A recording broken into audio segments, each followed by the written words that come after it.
அனைவருக்கும் வணக்கம். இன்று நாம் 3-8-11 இணைப்பின் முக்கியத்துவத்தை பற்றி பார்க்கலாம். 3ஆம் பாவம் என்பது மனநிலை, சிந்தனை முறை, தைரியம் மற்றும் மன உறுதியை காட்டுகிறது. 8ஆம் பாவம் என்பது திட்டமிடப்படாத, எதிர்பாராத திடீர் நிகழ்வுகளை குறிக்கிறது. மேலும் 8ஆம் பாவம் 7ஆம் பாவத்திற்கு 2ஆம் பாவமாக அமைவதால் துணை மூலம் அல்லது மறைமுகமாக எதிர்பாராத விதத்தில் கிடைக்கும் லாபத்தையும் குறிக்கக்கூடியது. 11ஆம் பாவம் என்பது லாபம், வருமானம், ஆசைகள் நிறைவேறுதல் மற்றும் பலன்களை குறிக்கும் பாவம். எந்த நிகழ்வும் 11ஆம் பாவத்துடன் தொடர்பு பெற்றால் அது இறுதியில் பலனாகவே மாறும்.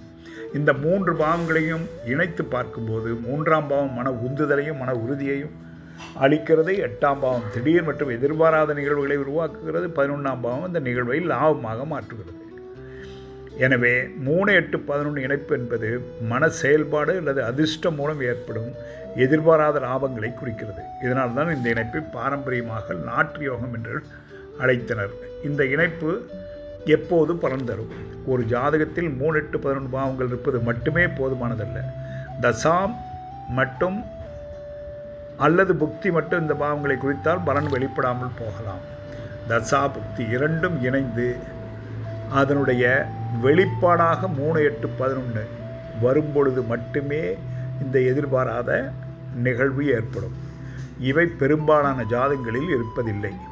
இந்த சரியான காலத்தை கண்டறிய துல்லியமான மற்றும் விரிவான கணக்கீடுகள் தேவைப்படுகிறது. அதை கேபி ஜோதிடத்தின் மூலம் ஓரளவு கணித்து கூற முடியும். கேட்டு மகிழ்ந்தமைக்கு நன்றி. வணக்கம்.